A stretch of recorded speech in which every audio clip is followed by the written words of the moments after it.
যারা মানুষকে কষ্ট দেয়, যারা মানুষের সঙ্গে প্রতারণা করে, যারা মানুষের সঙ্গে কথা দিয়ে কথা রাখে না, এদের ক্ষমাটা আটকে যায়। কবরের সব গুনাহ মাফ হয়ে গেলেও এই কষ্ট দেওয়ার গুনাহটা মাফ হয় না। মানুষ যখন মানুষকে কষ্ট দেয়, যে কষ্ট দেনেওয়ালা তার লাইফে 4টা বিপদ আসে। 1 নাম্বার, যে মানুষকে কষ্ট দেয়, যে মানুষের সঙ্গে প্রতারণা করে, যে মানুষকে কথা দিয়ে কথা রাখে না, আমানতের খেয়ানত করে, বিভিন্নভাবে কষ্ট দেয়, তাদের লাইফে 4টা কষ্ট মাস্ট আসে। নাম্বার 1 কষ্ট হচ্ছে এই যে তারা they can't get the peace of heart.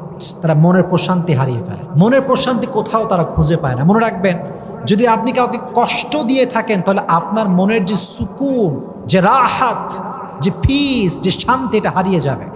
এটা আল্লাহ তাআলার পানিশমেন্ট। একজন বান্দা যখন আর একজন বান্দায় কষ্ট দেয়, তখন আল্লাহ তাআলা তার হৃদয়ের সমস্ত শান্তি কেড়ে নেন। তার হৃদয়ে কোনো শান্তি থাকে না।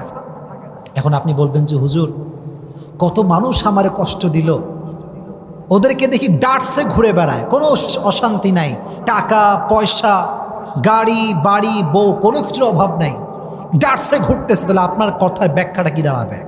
প্রিয় ভাইয়েরা, বাহ্যিক সুখটা আসল সুখ না, ভেতরের সুখটা হচ্ছে আসল সুখ।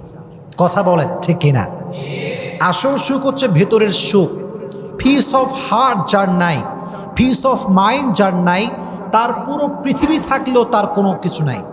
That means if you have the peace of heart, then you have everything, and if you do not have the peace of heart, then you have nothing. মনের প্রশান্তি যার নাই তার কিছু নাই রে ভাই। এটা মারাত্মক বড় জিনিস।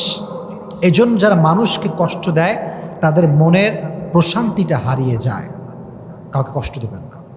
আমি সবাইকে হাত জোর করে অনুরোধ করছি, আর আমাকে শুনছেন, পর্দার আড়াল থেকে যে মায়েরা বোনেরা শুনছেন, সবার কাছে দুটো হাত জোর করে বলছি, কখনো কাউকে কষ্ট দিবেন না। নিজে ভেঙে চুরে চুরমার হয়ে যান, নিজে কষ্ট পেয়ে ভেঙে শেষ হয়ে যান, কাঁদেন, আল্লাহর কাছে দাঁড়ান, তাহাজ্জুদ পড়েন, সেজদায় কান্না করেন, নিজে শেষ হয়ে যান, মানুষকে কষ্ট দিবেন না। এটা বড় মারাত্মক বড় একটা অপরাধ। এটা আমরা ফিল করি না, আমাদের ভেতরে রিয়েলাইজেশনটা নাই, মনের প্রশান্তি হারিয়ে ফেলবে। খবরদার, বিয়ালাত, মানুষ কষ্ট দেবেন না। 1 নাম্বার। 2 নাম্বার যে বিপদ আছে সেটা হচ্ছে এই, যারা মানুষকে কষ্ট দেয় তারা তাদের লাইফ থেকে অনেক দামি একটা জিনিস হারায় ফেলে। এটা আমি আমার রিয়েল এক্সপিরিয়েন্স থেকে বলছি, দেখে বলছি, বুঝে বলছি। যারা মানুষকে কষ্ট দেয় তারা তাদের লাইফের সবচেয়ে মূল্যবান জিনিসটা একটা সার্টেন পিরিয়ড সে হারিয়ে ফেলে, হারায় যায়, বুঝেও না, মানুষ টেরই পায় না, আল্লাহ কেড়ে নেয়। এটা করবেন না। যদি নিজের ফেভারিট জিনিস হারাতে না চান, প্রিয় জিনিস যদি হারাতে না চান, মানুষকে কষ্ট দেবেন না। এটা খুব খারাপ, এটা খুব মারাত্মক জঘন্যতম অপরাধ। কোরআনে আল্লাহ তাআলা বলেছেন, ওয়াল্লাযীনা ইউযুনাল মুমিনিনা ওয়াল মুমিনাত বিগাইরি মাকতাসাবু ফাকাদ ইহতামালু বুহতানা ওয়া ইসমান মুবিনা। যেই বান্দারা একজন মুমিন বান্দাকে অথবা একজন মুমিনা বান্দিকে কষ্ট দেয়, তারা প্রকাশ্যে গুনাহ বহন করে। কোনো কারণ ছাড়া দেখবেন মানুষ মানুষকে ব্লেম করে, অপবাদ দেয়, তহমত দেয়, অথচ সে অপরাধটা করেই নাই সে। আল্লাহ বলছেন তারা প্রকাশ্যে গুনাহের বোঝা বহন করে। কষ্ট দিবেন না, কাউকে কষ্ট দিবেন না। নিজে কষ্ট পেয়ে শেষ হয়ে যান, কান্দেন, পাগলের মতো চিৎকার করেন, যাই হোক না কেন, মানুষে কষ্ট দিবেন না। 2 নাম্বার বিপদ। 3 নাম্বার যেটি ঘটে সেটি হচ্ছে এই, যে মানুষকে কষ্ট দেয়, মানুষের মন থেকে আল্লাহ তাআলা তার ভালোবাসা দূর করে দেয়। যদি আপনি আমাকে কষ্ট দেন, আমি কষ্ট পেলাম, অনেক কষ্ট পেলাম, আপনি মনে রাখবেন এটার ব্যাড ইফেক্ট যেটা আপনার লাইফে ঘটবে সেটি হচ্ছে এই, মানুষের মনে আপনার জন্য কোনো ভালোবাসা থাকবে না। এটা ন্যাচার অফ ল, এটাই প্রকৃতির নিয়ম। আপনি দেখবেন যারা সমাজে মানুষে গালি দেয়, রুড বিহেভ করে, এদের থেকে মানুষ অলওয়েজ ডিস্টেন্স মেনটেন করে চলে, ওদের কাছেও মানুষ যায় না। কারণ কি জানেন? আল্লাহর ধরা সবচেয়ে বড় ধরা। আল্লাহর ধরার মতো বড় ধরা পৃথিবীতে আর কোথাও নাই। এই জন্য যখন মানুষকে কষ্ট দিবেন, মানুষের হৃদয় থেকে আল্লাহ তাআলা আপনার প্রতি যে রেসপেক্টটা ছিল, যে সম্মান ছিল, যে লাভ ছিল, এটা আল্লাহ দূর করে দেবে। এটা হচ্ছে 3 নাম্বার বিপদ। আর last and final, and that is very dangerous, very dangerous. সেটা কি? এদিকে তাকান, আমার চোখে চোখ রাখেন, কথাগুলো বোঝার ট্রাই করেন। যখন আপনি মানুষকে কষ্ট দিবেন, কবরে আপনার তওবা করেছেন, আল্লাহর কাছে কান্নাকাটি করেছেন, তাহাজ্জুদ পড়েছেন, আজীবন আল্লাহর কাছে তওবা করতে করতে আপনার সব গুনাহ মাফ হয়ে গেছে। মাশাআল্লাহ, দ্যাটস ভেরি অ্যামেজিং। সব মাফ হয়ে গেছে, খুব ভালো। কিন্তু যদি আপনি মানুষকে অজান্তে কষ্ট দিয়ে থাকেন, এই গুনাহটা ক্ষমা হবে না। এটা ক্ষমা হবে না, বিকজ হক যেটা আছে এটা দুই প্রকার।